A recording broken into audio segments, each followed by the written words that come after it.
Coisa boa o Dia das Mães, né? Mãe é tudo de bom, né? Hoje foi uma da primeira oportunidade que eu tive de comprar um presente no Dia das Mães que não era pra minha mãe. Comprei pra minha mãe, comprei pra minha esposa também, que vai ser mãe, já é mãe, né? Logo, logo, né? E vocês, mães, são tudo para nós filhos, né? Muito obrigado, mãe, pela vida que você e o pai me deram, né? Se não fosse por vocês, olha, eu não estaria aqui hoje, né? E o Dia das Mães, às vezes, ele é um momento que para alguns é um momento triste. Alguns choram no Dia das Mães, outros comemoram, outros comem um churrasco na casa da mãe, né? Mas às vezes o Dia das Mães é um momento triste porque às vezes ficaram coisas para trás. Às vezes as mães já partiram e palavras deviam ser ditas que não foram ditas. Às vezes pedidos de perdão que não foram pedidos. E no Dia das Mães a gente tem o costume de comprar flores, né? Eu fui hoje comprar as flores e tinha uma fila de gente comprando flores, buquês, né? E é tradição comprar flores no Dia das Mães, né? Que bom fosse se todo dia a gente pudesse colher uma flor e dar para nossa mãe, né?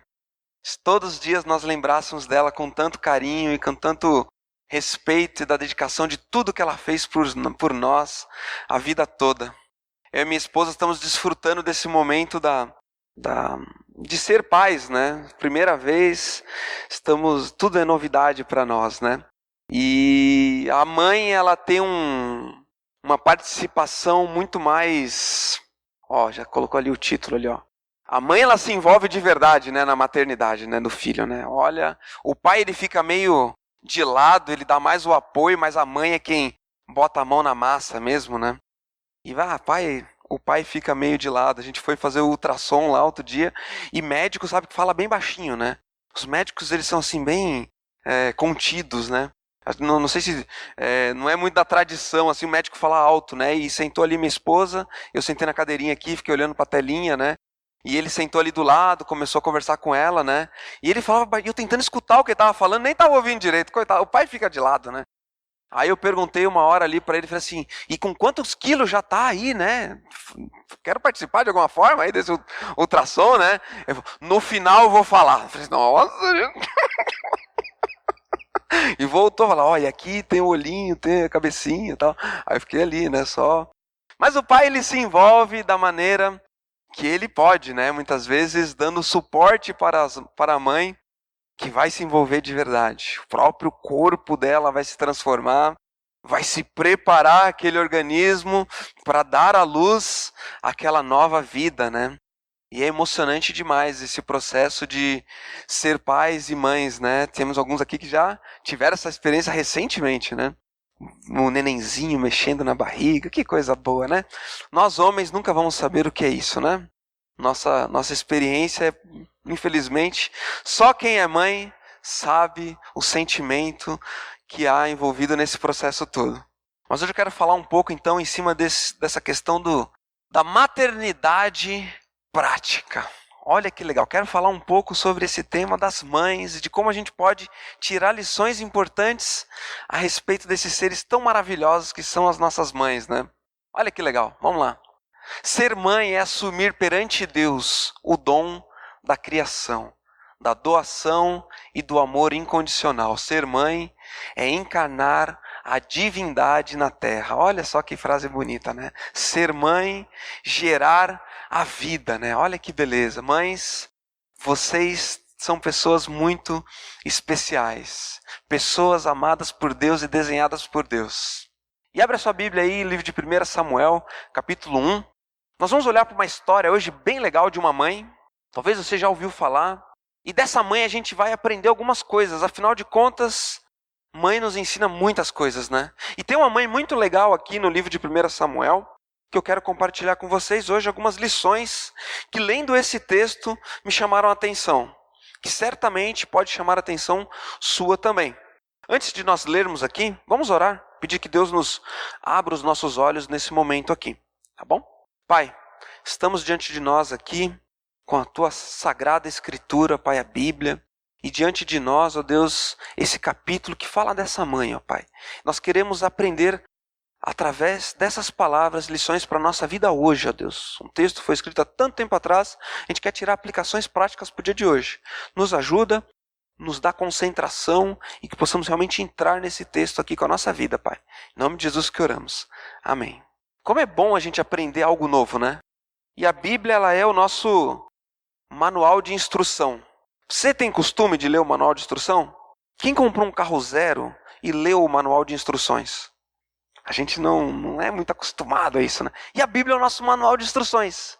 Diz aqui coisas muito legais para a nossa vida. E diz assim, ó. Achou todo mundo aí?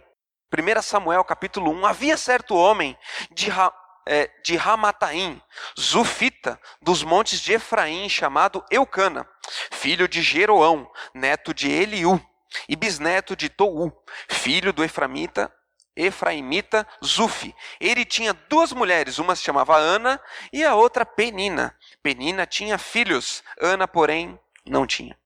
Todos os anos esse homem subia de sua cidade a Siló para adorar e sacrificar ao Senhor dos Exércitos. Lá, Ofni e Finéias, os 2 filhos de Eli, eram sacerdotes do Senhor.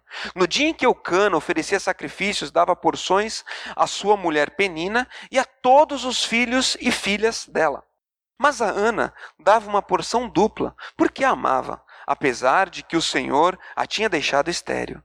E porque o Senhor a tinha deixado estéril, sua rival a provocava continuamente, a fim de irritá-la.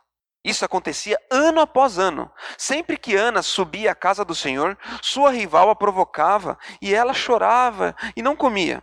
Eucana, seu marido, lhe perguntava: Ana, por que você está chorando? Por que não come?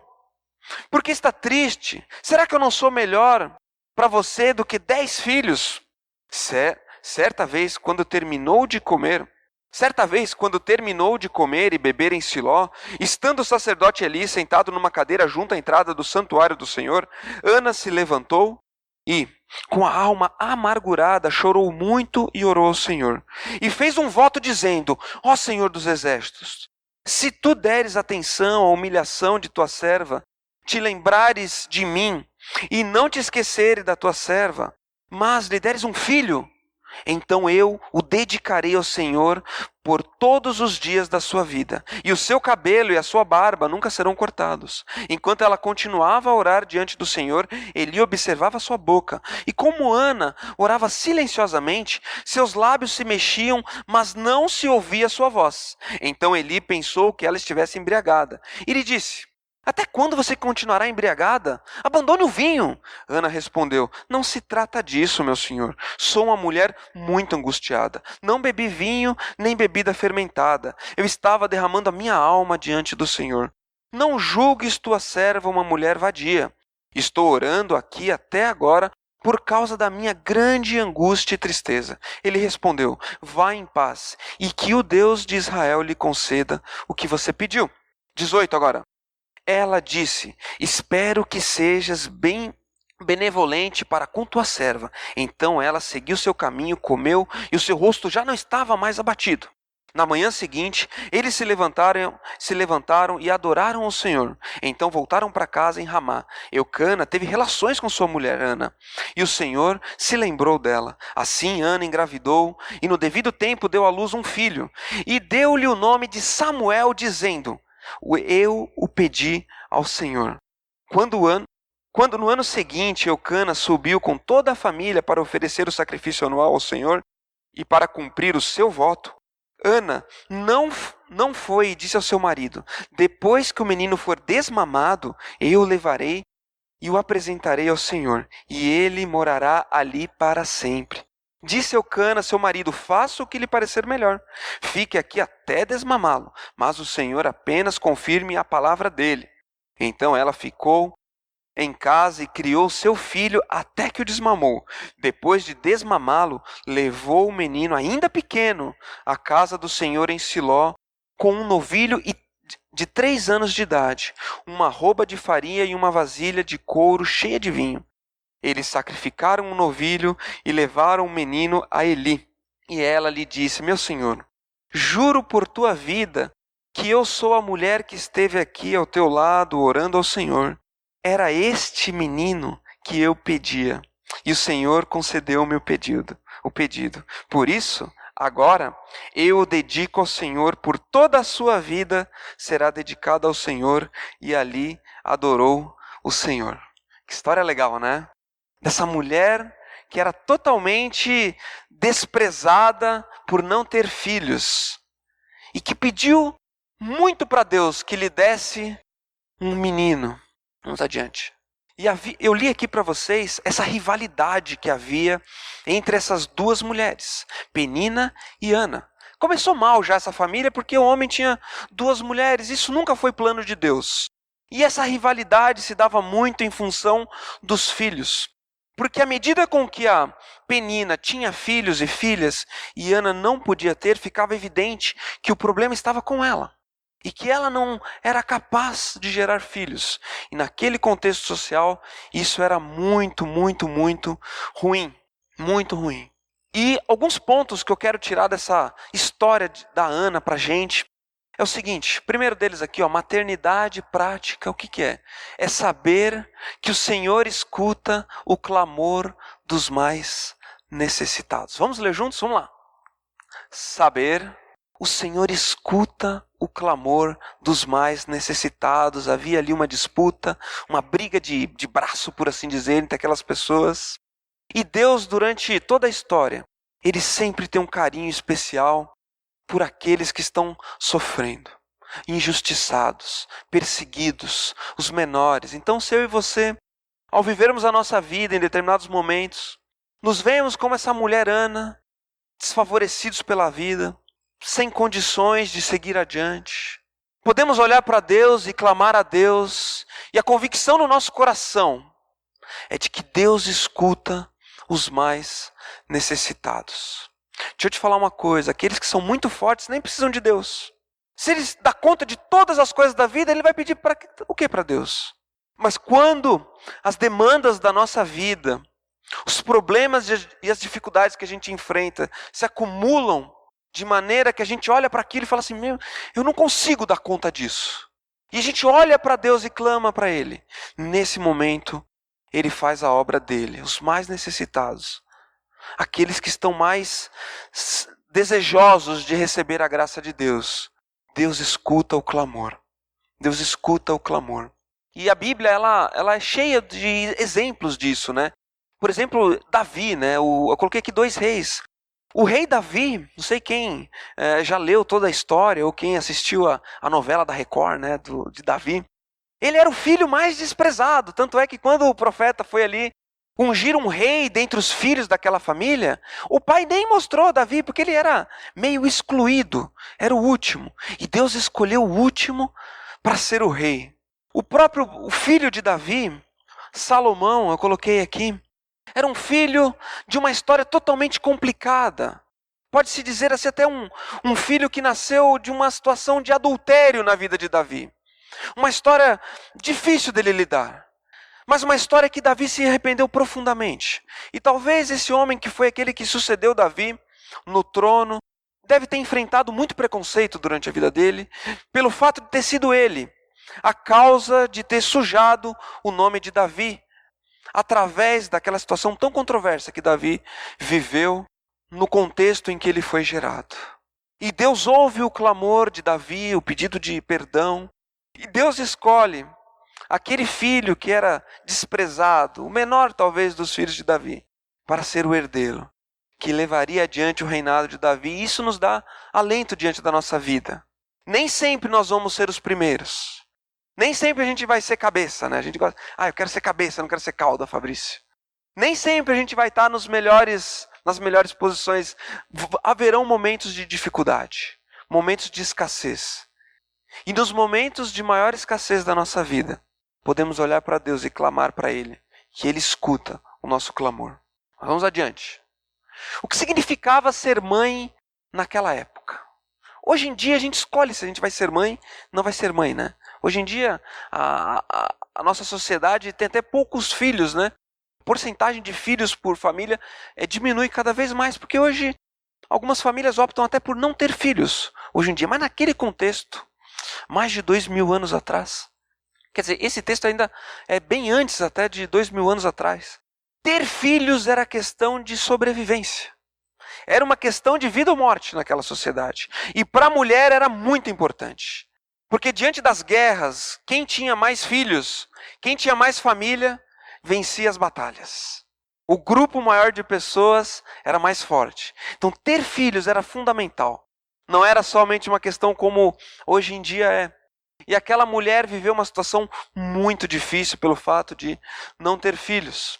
Ana desejava ser mãe mais do que tudo na vida. Esse era o desejo dela. Ela desejava, ela sonhava com aquilo. Planos que ela tinha. E Ana buscou a solução no único lugar aonde haveria solução. Não tinha tratamento de fertilização naquela época, fertilização in vitro, outras técnicas que poderiam surgir. Não havia. Ela dependia 100% de Deus. 100% de Deus. E sabe que às vezes a gente não é que nem Ana. Às vezes a gente busca todas as alternativas antes de buscar Deus, né?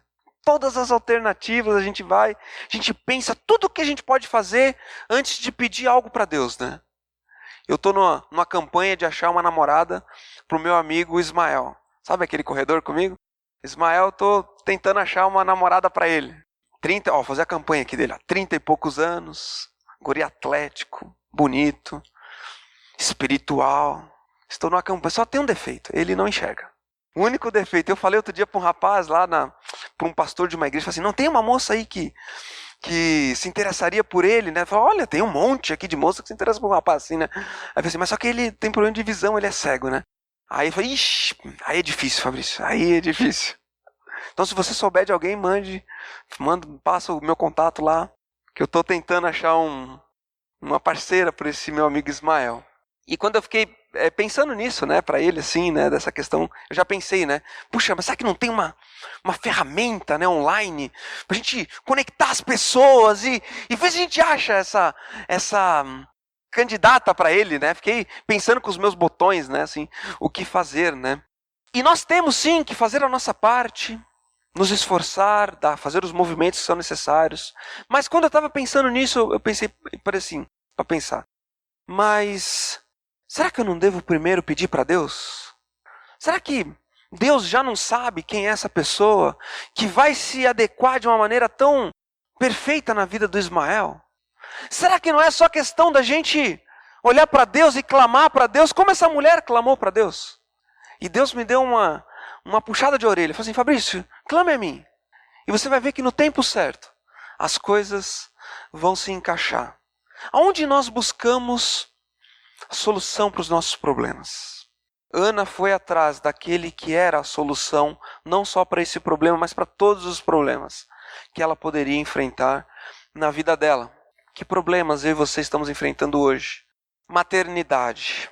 Eu e minha esposa, a gente quase não se preparou para engravidarmos, né? A gente, ao nos mudar, a gente pensou assim, a partir de agora, sim, se foi, né? Se der, deu, né? Uma semana depois já engravidou, né? Foi uma coisa assim meio repentina na nossa vida, né? Como o Ayrton falou, né? É só se endividar que o filho vem, né? Outro dia ele falou esse conselho bem. Mas quer saber o segredo para engravidar? Se endivida. Na hora que você endivida, o filho vem. E a gente foi rápido a gravidez, né? E tem sido maravilhoso esse período, mas para outras pessoas não é tão rápido assim. Anos e anos. Fica aquela expectativa de que venha o bebê. E às vezes os tratamentos, que são tratamentos caros que são feitos, para que chegue na gravidez. Para que chegue na gravidez. E maternidade na prática. Sabe o que é também? Olha aqui, ó. Coloquei mais 2 pontos aqui, ó. Sonhar com dias melhores. Porque tanto o filho quanto os outros sonhos que nós temos na nossa vida são dias melhores que a gente quer vivenciar. E Ana sonhava em ter aquele filho. Talvez eu e minha esposa já pensávamos, mas não era assim tão desejado assim de é isso que a gente quer. Talvez na sua vida, talvez alguém está aqui que deseja isso com todas as forças. E isso nada mais é do que sonhar com dias melhores. Sonhar com aquele momento em que você vai ter o seu nenenzinho no colo, olha que legal. Sonhar com aquele momento em que você vai estar desfrutando de uma situação um pouco diferente da que você está vivendo hoje. E eu cheguei à conclusão, olhando para esse texto, que os sonhos fazem bem para nós. É bom sonhar com dias melhores. É bom idealizar coisas para a nossa vida. Faz bem. Sonhar, planejar e correr atrás dos objetivos são atitudes saudáveis. Como é gostoso você empreender num projeto. Ana tinha um sonho, tinha um objetivo. E era uma coisa tão real, né? Um filho é uma coisa tão real. Era um sonho tão palpável. E como é bom quando a gente pode sonhar nessa vida. Tire os sonhos de uma pessoa, o que vai ser dela? Tire totalmente os sonhos da nossa vida. O que será de nós? E sonhar nos deixa vivo. Sonhar nos faz correr atrás, nos coloca em movimento. Pessoa sem sonhos nenhum, ela tende a ficar mais depressiva, sabia? O que você quer ser daqui a algum tempo? Não sei, não quero ser nada. Não tenho sonhos, não tenho alvos, não tenho objetivos. Daqui a pouco chegamos à conclusão de que não vale a pena viver. E o sonho está conectado à nossa natureza, aquilo que nós somos. E eu coloquei aqui os projetos, não só essa questão de filhos, mas projetos, ir para cá, ir para lá, fazer isso da nossa vida. Como é gostoso. Estudos, quem está querendo... eu preciso muito, Fabrício, quero muito passar numa faculdade pública. Tem que ser pública. Você esmera um objetivo a traçar, uma meta a seguir. Que coisa legal. Ou talvez aqui, uma vaga de emprego. Já faz alguns meses que eu estou parado e o meu objetivo é atingir aquela meta de emprego. Ou talvez, até aqui, o sonho de ascender profissionalmente, de conquistar o respeito e o reconhecimento do seu trabalho e do seu esforço. Projetos que nós temos durante a nossa vida. Olha, eu coloquei até aqui uma casa. Talvez seja sonhos de ter uma casa. Quais são os problemas dos sonhos? Os nossos sonhos, eles são legítimos. Mas, desde que eles não se transformem em... No quê? No quê? Gente, vocês estão meio... É frio, né? Não dá uma mexida no braço assim, Ídolos. Temos que tomar muito cuidado com os nossos sonhos. Que o ser humano ele tem uma tendência muito forte, daquilo que ele deseja muito, vir a ocupar o lugar de Deus na vida dele. E aquilo se transformar num ídolo. E ele buscar tanto aquilo, que esquece de todo o resto. Esquece de tudo mais, se esquece de Deus. E como a gente sabe que um sonho vira um ídolo? Coloquei aqui 2 aspectos para você avaliar e para eu avaliar se um sonho tem virado um ídolo. O primeiro deles, nos afasta de Deus. O ídolo nos afasta de Deus. Se um sonho que eu e você temos, pode ser ele qual seja, está nos afastando de Deus, ele é um ídolo. Ele é um ídolo. Como assim nos afasta de Deus, Fabrício? Se a busca desse sonho não te sobra mais tempo para gastar tempo com Deus. Não sobra mais. Não dá tempo. Se mina o seu tempo livre que você poderia ter com Deus. Isso é um problema na sua vida. Se esse sonho te invade a sua mente de tal forma que você só pensa nele. E que você não consegue mais nem orar. Porque os momentos de oração são momentos em que você só fala de Deus a respeito desse sonho. Isso é um ídolo na sua vida. Segundo ponto.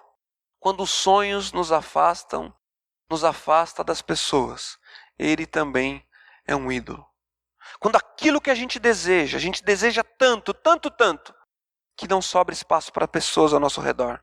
Quando esse sonho nos afasta das pessoas. Mas Fabrício, por que você colocou esse R$1 milhão aí, Fabrício? Talvez o sonho de alguns seja atingir uma cifra estrabosbólica no banco, né?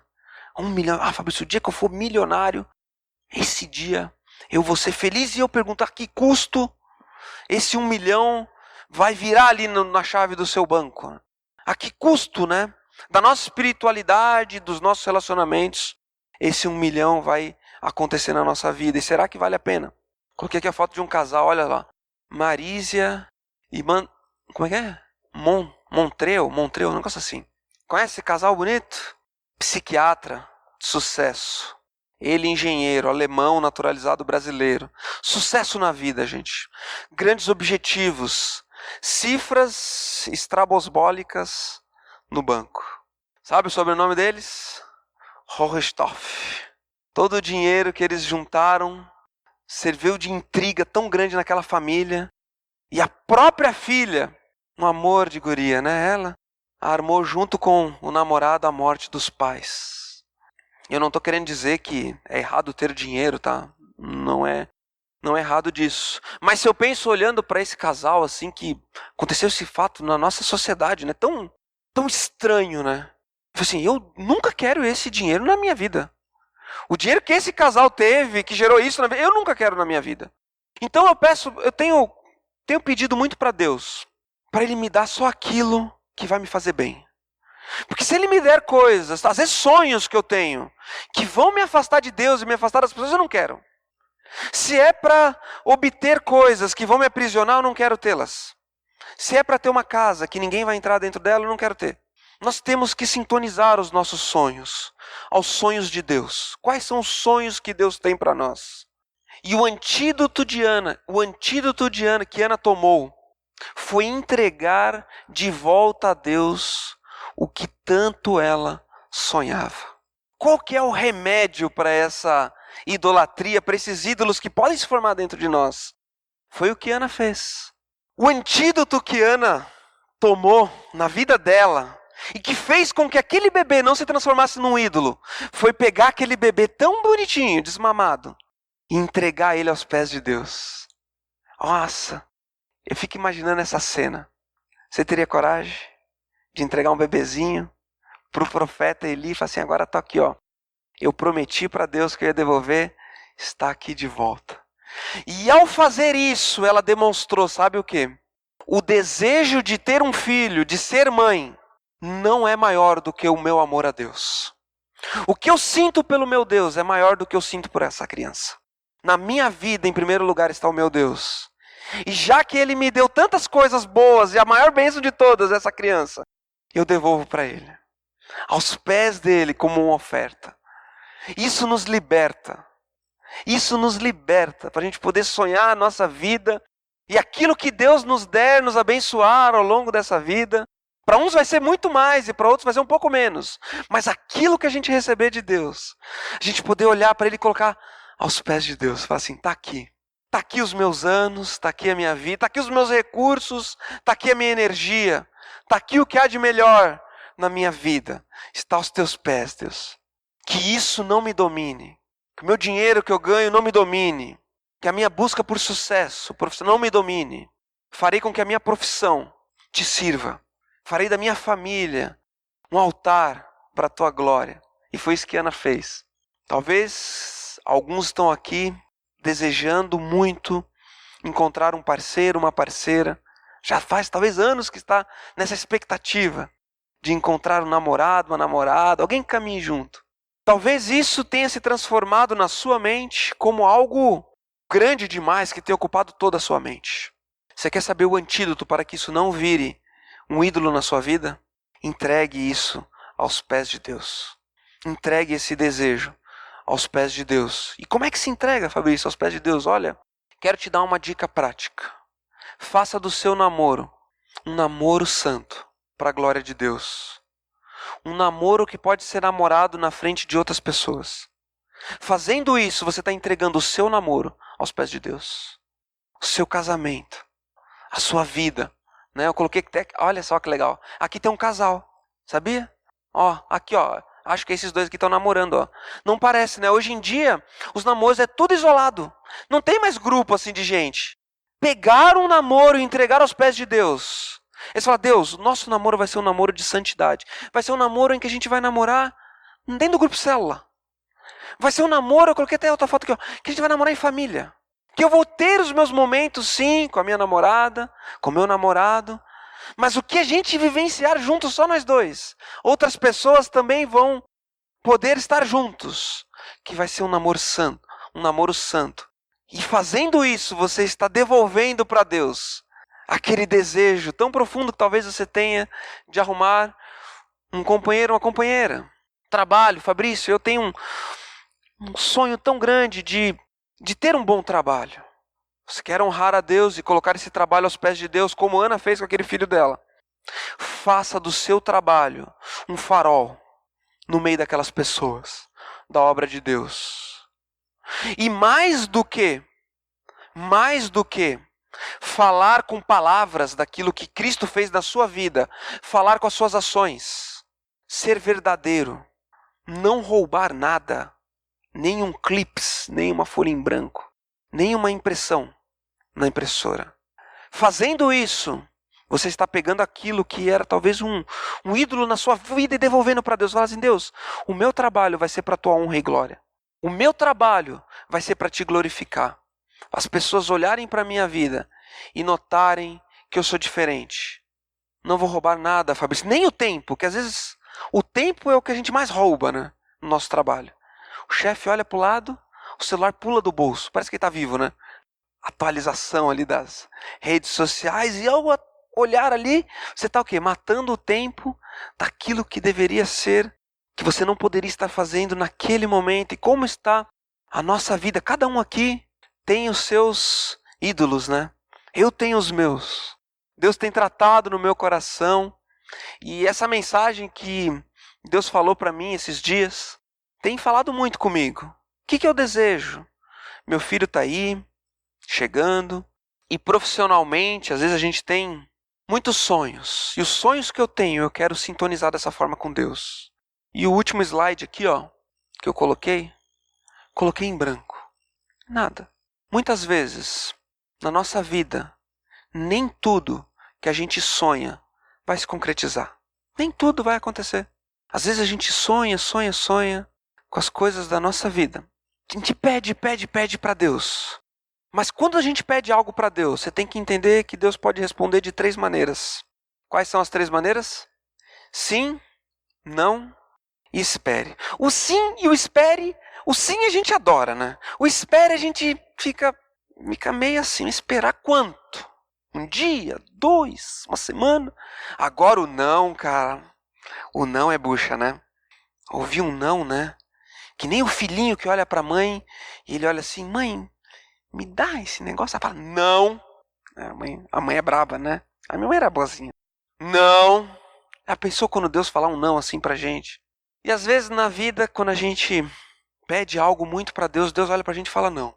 E às vezes ele fala não, gente, porque ele sabe que não vai fazer bem pra gente. O pai às vezes fala não pro filho porque ele sabe que se ele der aquilo pro filho naquela hora, vai estragar o almoço dele. Chocolate agora não dá. Aí chega o vô e dá, né?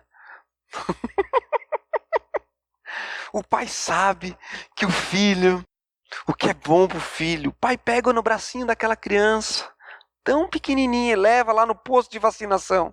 Ele fala, não vai doer nada, meu filho, vai ser rapidinho, coitado. Mal sabe ele, toma aquela injeção e sai chorando, né? Mas o pai sabe que aquela injeçãozinha pode ser determinante para o futuro daquela criança. Ela tem que passar por aquilo. Quais são as situações que eu e você temos que olhar para Deus e falar, Deus, eu aceito o seu não. E aceitar o não de Deus também é pegar os nossos sonhos e colocar aos pés dele, que nem Ana fez com o filho. É o não de Deus.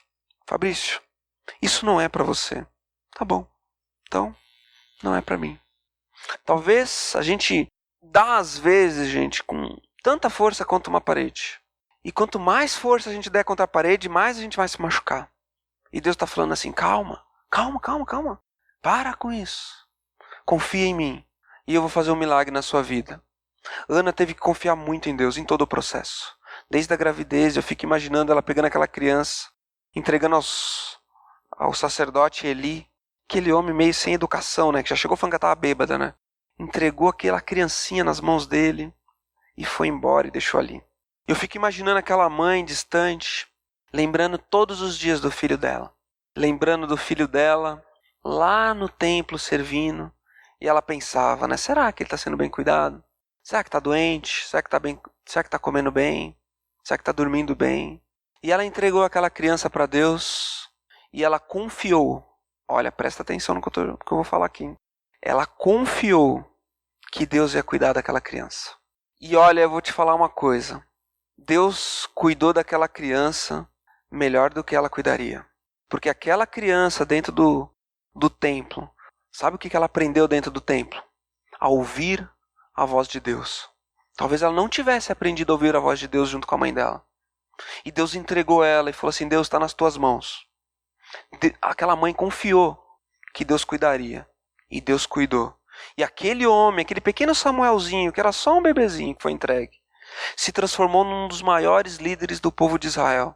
Depois da morte de Eli e dos 2 filhos dele, aquele homem veio a se transformar o líder espiritual do povo de Israel. Sabe por que aquele homem se transformou naquilo tudo? Porque uma mãe confiou em Deus e entregou aquele filho para que Deus o cuidasse. E eu quero perguntar para a minha vida, em primeiro lugar, e você pergunta para a sua, o que você tem que entregar nas mãos de Deus para que Ele cuide? Quais são os seus sonhos? Quais são suas metas? Quais são os planos que eu e você nós temos? Vamos orar ao nosso Deus e colocar isso diante dele? Vamos combinar um negócio aqui hoje? Vamos colocar isso diante de Deus e deixar Ele cuidar? Se for para ser, vai ser, tá bom? Vamos entregar nas mãos dele. Coloca aí, fecha os teus olhos, eu vou fechar o meu aqui. Vamos orar, vamos falar com Deus. Pai, essa mãe na Bíblia, Deus, ela deixa uma história tão bonita para nós. Uma história de alguém que confiou no Senhor. E às vezes a gente confia desconfiando. Eu quero pedir ajuda para a minha vida, Pai.